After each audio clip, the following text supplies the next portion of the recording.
We are here at Roberts Plaza in Regina, Saskatchewan, 21 floors up in the air, here with our Director of Training and Services, Tom Hammond, who is also a fall protection specialist. We're here to talk about competent supervisor training.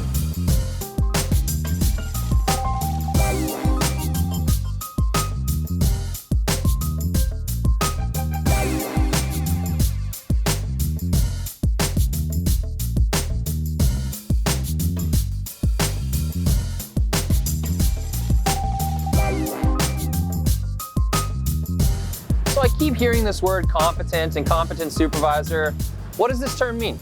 Wow, that's a hard one to explain sometimes. The definition of competency is having knowledge, having experience and training, and combining all that to make sure that you can work safely. But I think an easier way to state it is, do you have a driver's license?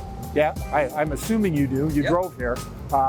So you've got a driver's license, and many years ago, you had, when you were about 15 and a half, you took a learner's license. That was a written test, so you took a little bit of training and you did a written test and you were granted a piece of paper saying that you could drive a car.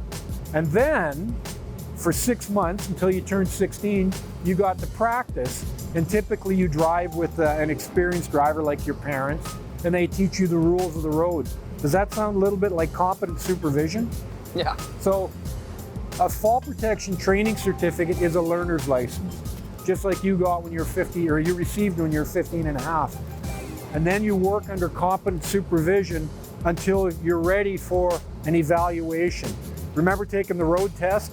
When you're 16, you're all nervous for it, and everything's wonderful. You get in the car, you do the test, and the instructor would say, all right, make a left-hand turn here or a right-hand turn there.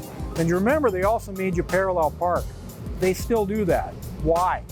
You know, cars can do that themselves nowadays, but it's a skill check, all right? It's proving to that instructor that you can actually operate that vehicle and you're competent in order to drive it. So with fall protection training, it's no different. You know, hey, take some training. Here's your learner's license, set your training certificate. You still have to work under competent supervision, and then we need to evaluate you once in a while. Hey, can you parallel park that car? Well, prove to me that you can put a harness on properly. Prove to me that you can make a connection. Prove to me that you understand that this parapet is high enough that and it meets the criteria in place where we don't have to harness up on this rooftop. That kind of makes sense? It does. I mean, when I graduated that learner's license program, I was an expert with the rules of the road. I could tell you anything about how many feet you had to be from blah, blah, blah, blah, blah, blah. But when I got in that car with my parents, they're still much better drivers than me. Yeah, you knew the legislation, but they had the experience. So it's the context, right? So even a very eager student still needs to have that contextual information from someone with experience. And that's competent supervision. You know, tradespeople take on an apprentice. A journeyman has an apprentice, and they show that younger worker or that new worker, you know, show them what to do and pass on their knowledge, and they supervise them while they're working to make sure that they're working safely. That's what competent supervision is. And we found there's a lack of that, so we decided to, a while back, we created training material and a training course specifically for people to supervise and being able to evaluate their workers. They can inspect the equipment to make sure that it's, you know, meeting the standards and it's safe to use. You know, give them the knowledge that they need to be a competent supervisor. And part of that is also there's administration with it. You have to be able to create a fall protection plan and understand what needs to be done in rescue situations. So we put that together, and we're proud of it. So what happens when a supervisor is in place that doesn't have a bunch of experience in fall protection? And that happens all the time. You know, a supervisor comes on board with a company that's maybe backfilling somebody that retired or somebody's on sick leave, and they may not have the experience in the world of fall protection that of the person that they're replacing. And that happens.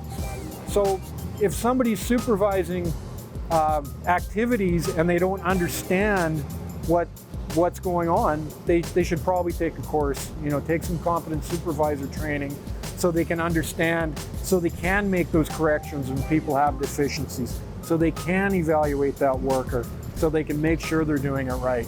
That lack of competent supervision, we know it's causing incidents and people are getting hurt, so we can correct that by getting some training involved. And we have people at the Safety Council that can also help those people become competent, pass on some of our knowledge so we can make Saskatchewan a safer place to work. So your example about the driver's training, bad habits eventually form. So by retaking training that can address the bad habits, what can a competent supervisor do on site to make sure that bad habits are corrected? Well, a competent supervisor is going to have the knowledge to recognize when things are being done incorrectly, and if they see a worker performing something that may be a bad habit, they can correct that on the spot. The competent supervisor is also going to have the knowledge to say why. Why should you not perform this activity this way? Because, it's not just because the rules say so, but this is why. It could cause your equipment to failure for whatever that reason may be.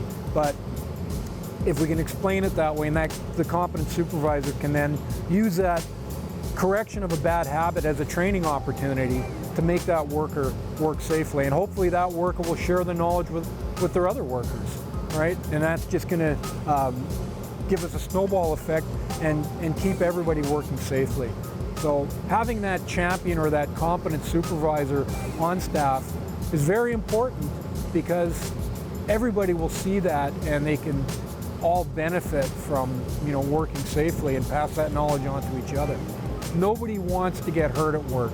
Nobody wants to see one of their coworkers who may be a friend, it may be a relative, it may be a sibling or a loved one. We don't want those people to get hurt.